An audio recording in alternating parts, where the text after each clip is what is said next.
Ladies and gentlemen, thank you for joining us here at 1 Carlton Gardens. It is a pleasure to formally welcome US Secretary of State Antony Blinken to London this week to join us as we co-host the Ukraine Recovery Conference. It is a great opportunity to catch up and to compare notes as we do regularly when we meet various places around the world. My American counterparts have hosted me on a number of occasions. I felt it was about time I returned the favour, but it did give us an opportunity to speak about the situation in Ukraine, the nature of our mutual support to Ukraine's self-defense efforts against the Russian Federation's brutal and unprovoked full-scale invasion of February of last year. We also talked about the recent visit that my Prime Minister made to Washington and his meeting with our American friends, including, of course, President Biden himself, and the close coordination and cooperation that we enjoy across a range of areas, including the signing of the Atlantic Declaration.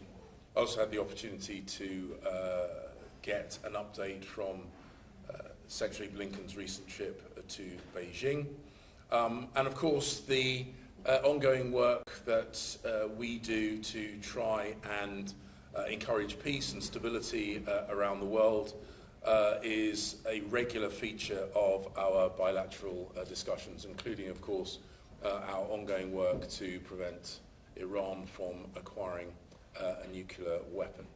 But this week is very much about encouraging the private sector to invest in Ukraine's rebuilding and recovery.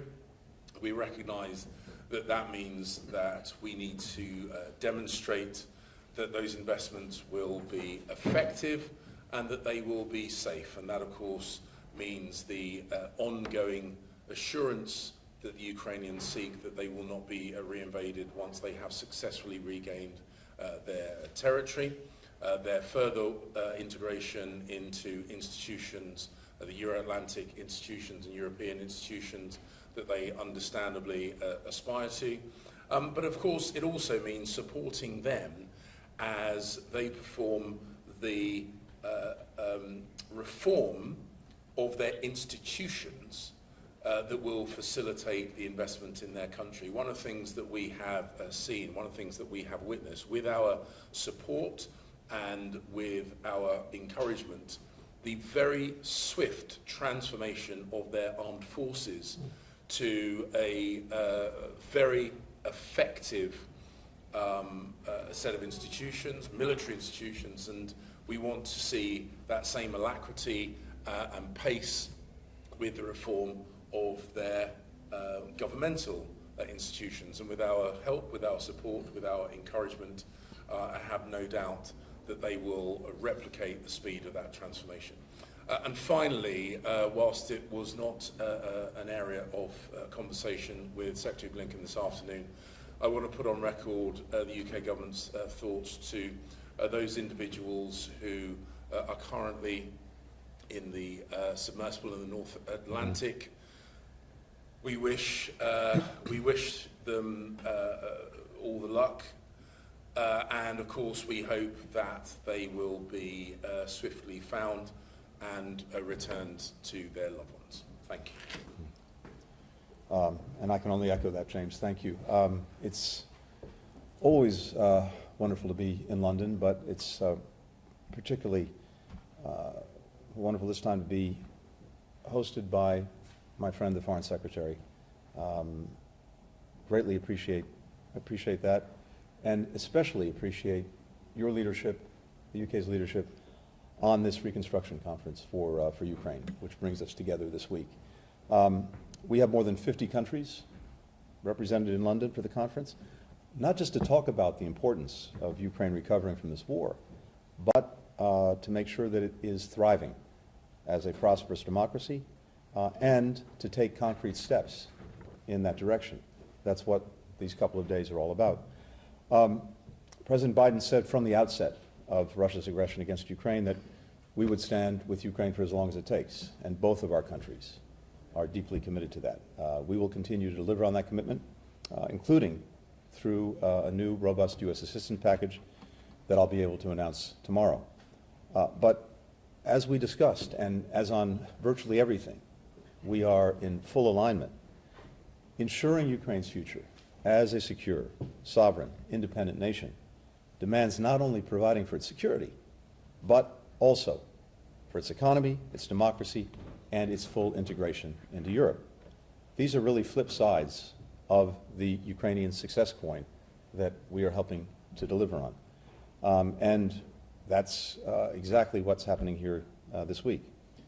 Even as we're meeting Ukraine's needs on the battlefield, as it continues to defend and take back territory seized from it by Russia, we're building a military for the long term so that it has in place the ability to deter and, if necessary, defend against future aggression.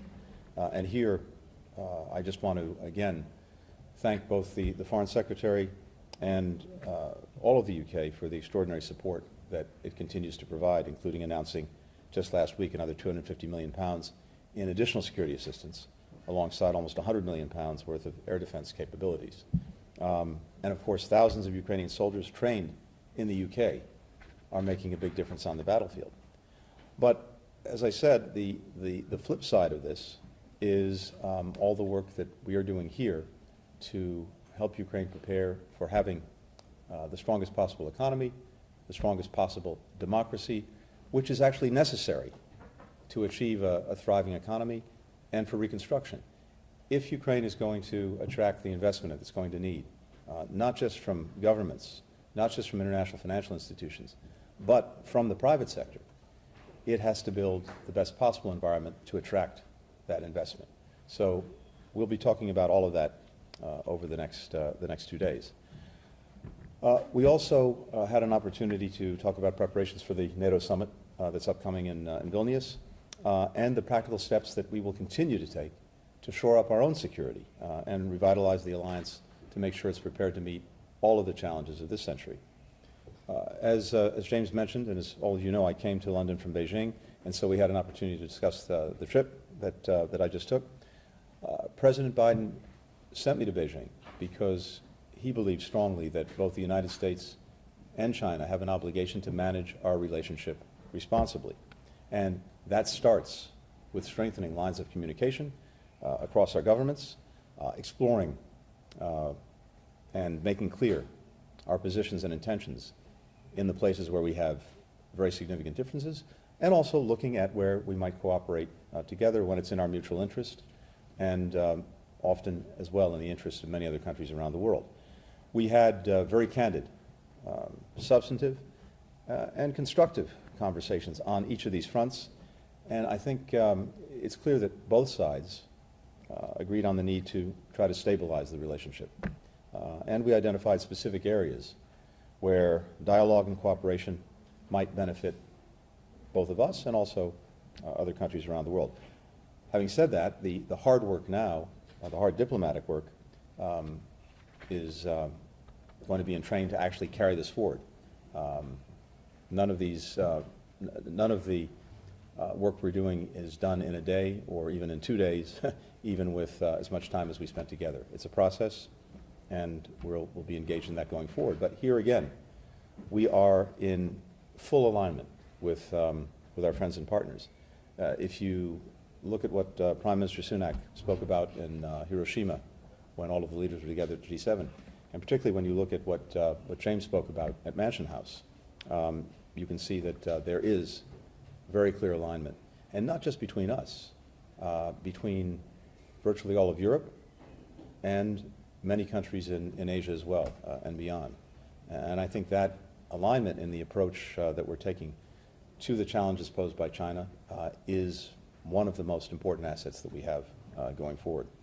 Let me just finally say that, as James mentioned, this visit also comes on the heels of Prime Minister Sunak's visit to Washington, where he and President Biden announced a new plan for adapting and reimagining our economies and our economic partnership for the 21st century.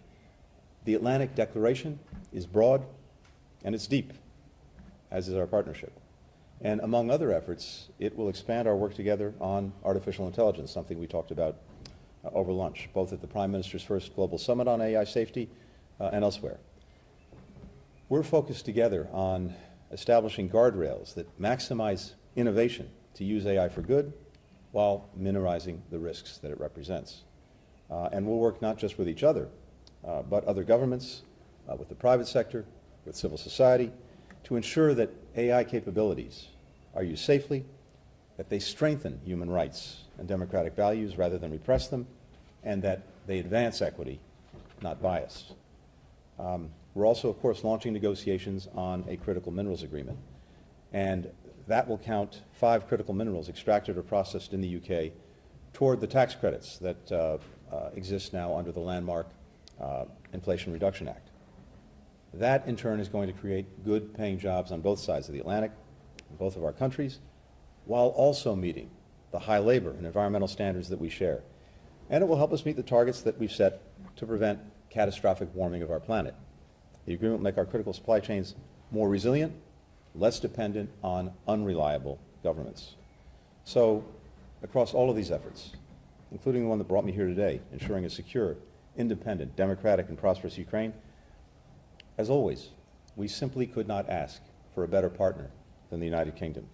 We're grateful for that, and James, thank you for lunch. Tony, thank you very much.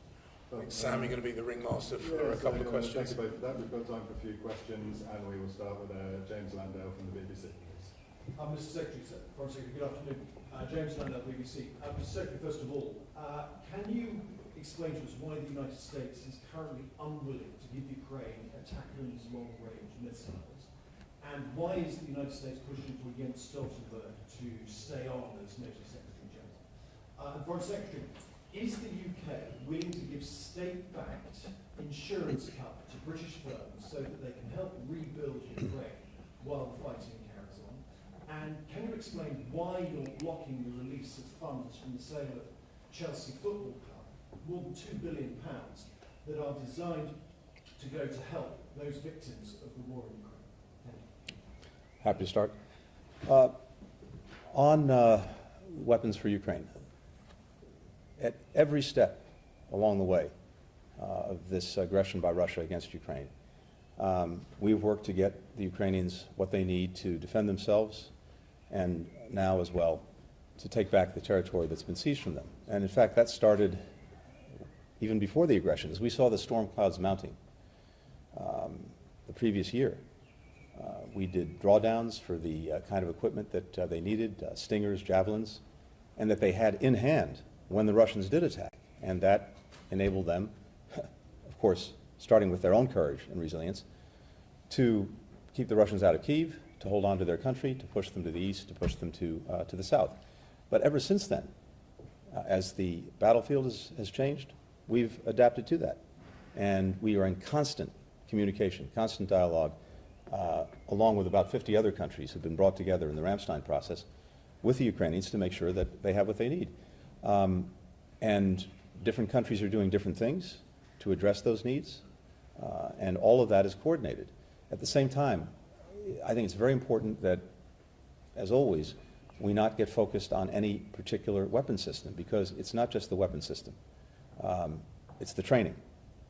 It's the ability to sustain the systems that we provide them. And then it's the ability to use them in a coherent way across all of the different lines of effort that they're making, something that the Foreign Secretary knows a lot about, given his own background.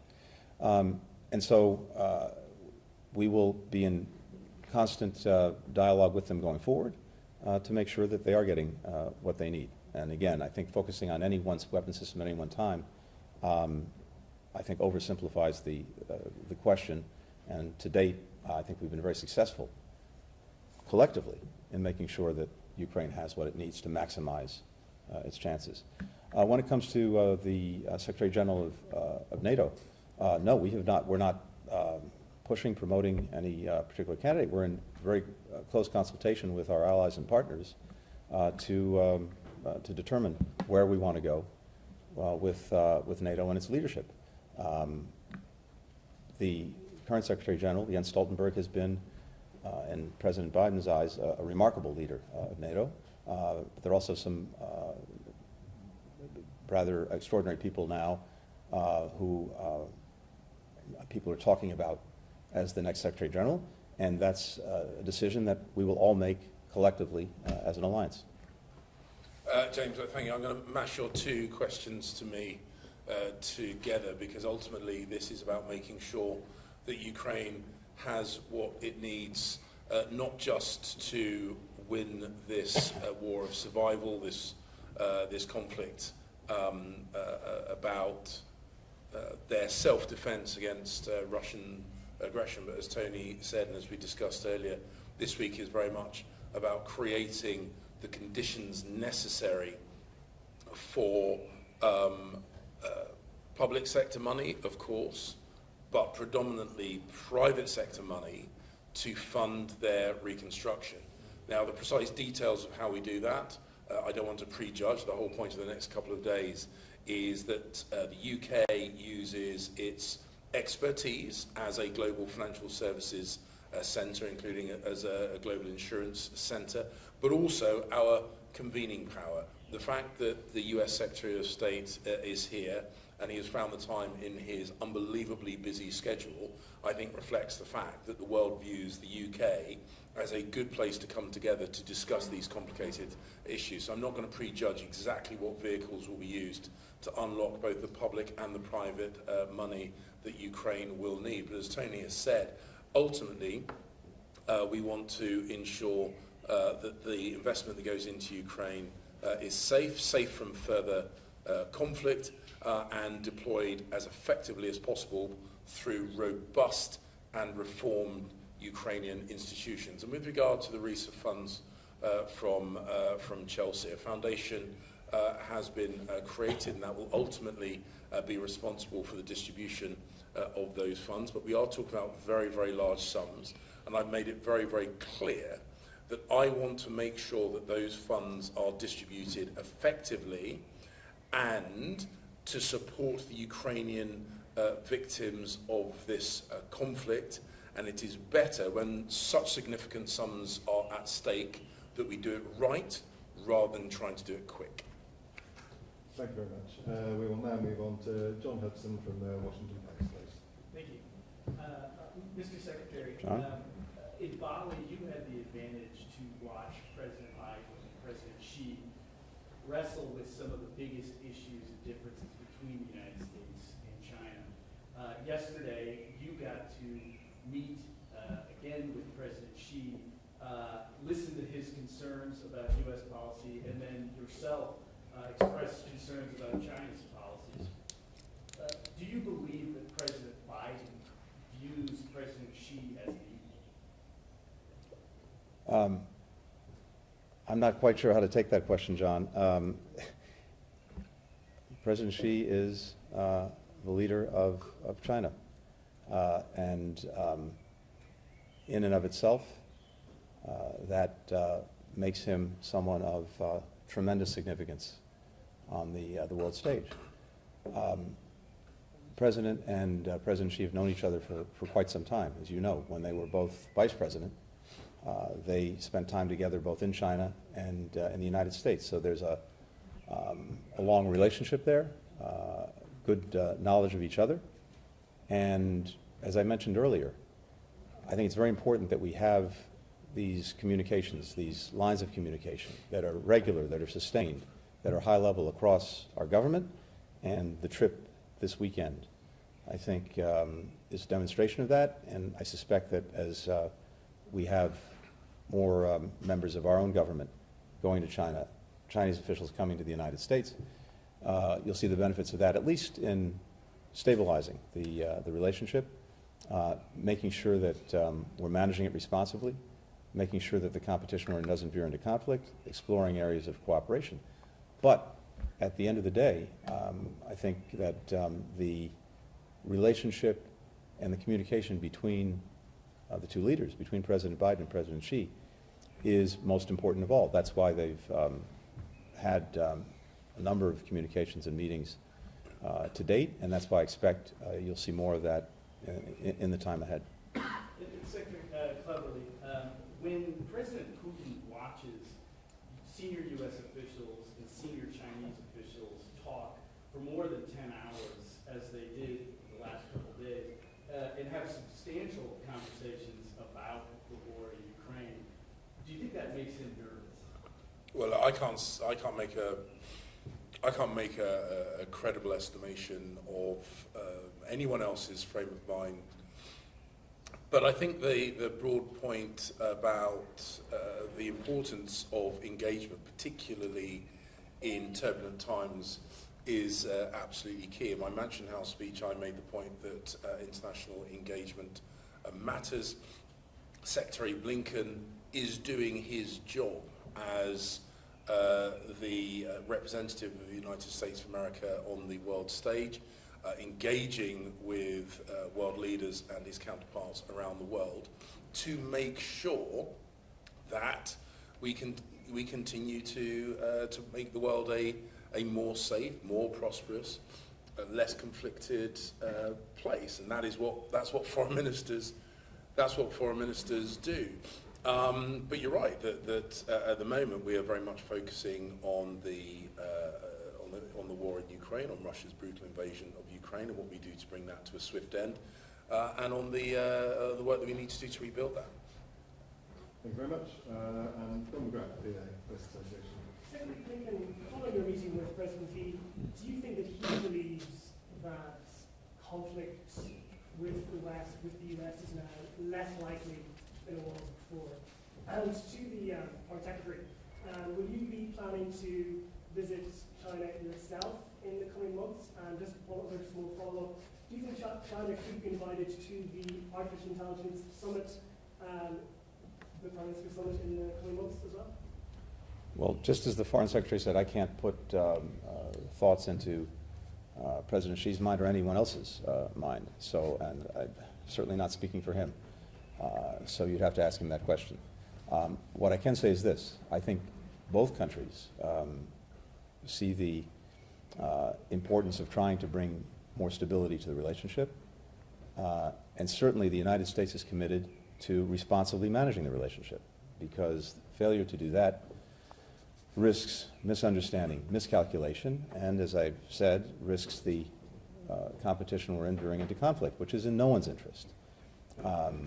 My sense from the long meetings that we had in China over this weekend, including the meeting with President Xi again, is that China also sees a utility, an importance in having greater stability, but a lot of work remains to be done, and of course there are very profound, very significant differences that we have to continue to manage through. We were very clear that we will stand up resolutely for our interests and our values. And we had many very, very candid exchanges about places where we have real differences when it comes to our own interests, our own values, which happen to be the same ones that our friends have here, but also many other countries around the world. But it's also incumbent upon us to communicate clearly. I could not agree more with what the Foreign Secretary just said about the imperative engagement. In fact, it would be irresponsible not to engage. Irresponsible because it makes more likely the possibility of misunderstandings, miscalculations, and thus conflict. It makes it virtually impossible for us to work to advance many of the interests that we have. We had important conversations, for example, in our case, not only about some detained Americans in China, but also about the scourge of fentanyl, which is killing more Americans between 18 to 49 than anything else, where we hope that China can play a positive cooperative role with us and other countries in getting a better handle on that. So those are just a couple of examples. Never mind standing up for human rights, where engagement is absolutely vital. Well, briefly, just to add to the broader points that Secretary Blinken's made about the importance of engagement, in my Mansion House speech, I highlighted that engagement was one of the 3 pillars of UK's foreign policy towards China, including domestic protections, including building strong friendships and alliances in the region and beyond. A big part of the engagement is, of course, face-to-face. I've had face-to-face meetings with Chinese officials, and of course, I'm looking at the options of a potential visit, but there are no details at this stage. Thank you very much. And time for one more question from Will Morgan, Wall Street Journal. Thank you so much for having this, Secretary. Maybe first for Secretary Blinken. We reported that China is preparing a military training facility in Cuba, and was just wondering that the readout of the meeting that you just attended when we were in Beijing said that the two sides discussed China's intelligence activities in Cuba. But I'm wondering, did you discuss with Xi Jinping the military activities in Cuba, and whether that kind of action, either in the North America, waters around North America, or the waters around China, could affect the that has emerged recently between the U.S. and China? And then for Mr. Foreign Secretary, I just wanted to expand on the BBC's question. Beyond the Chelsea funds, does the UK government, regardless of whether consensus is reached in the coming days, does the UK government favor using the funds to sanction oligarchs to help rebuild Ukraine? And then also, just curious whether in your conversations, my colleague Evan Gershkovich came up, who I got to know, my friend and colleague, as when he was a resident of London before he was detained in Russia. Has that come up between you, and do you have any thoughts about how to get Evan back, or how to deal with people whose careers or lives are in danger in Russia? Thanks, Will. Yes, I made very clear that we would have deep concerns about PRC intelligence or military activities in Cuba.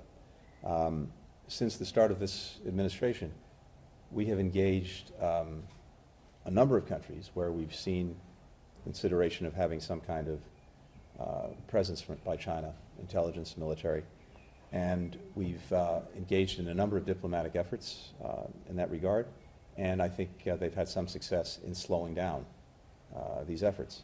This is something we're going to be monitoring very, very closely, and we've been very clear about that, and we will protect our homeland, we will protect our interests. Thank you. On the situation with regards to the rebuilding of Ukraine, as I've said, we recognise the governments have a role to play. We feel the private sector has a role to play. But I think there is a very strong principle of natural justice, whereby a significant, perhaps even the majority burden for the rebuilding should sit on the shoulders of those who have either been responsible for funding or facilitated this brutal full-scale invasion of Ukraine. Earlier on this week, yesterday in fact, the UK passed secondary legislation which meant that we can continue to freeze sanction assets until reparations are made by those individuals whose assets have been sanctioned. It follows that simple premise that, you know, you break it, you bought it, and I think it's absolutely appropriate that those who have in whatever way facilitated this invasion bear the responsibility for making good on the reconstruction effort.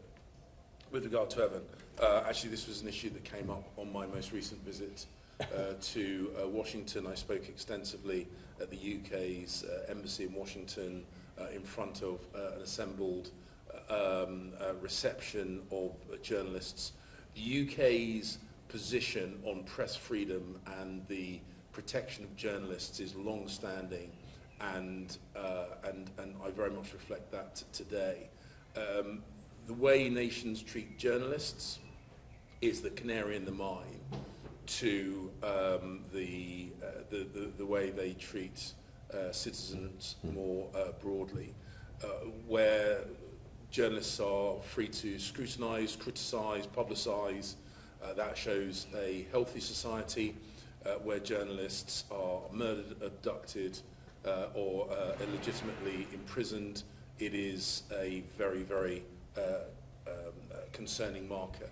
Sadly, the situation in Russia, we know, is not a benign environment for journalists and truth tellers, and the UK's position on the protection of journalists remains absolutely unwavering. Ladies and gentlemen, thank you very much for your time. Thank you.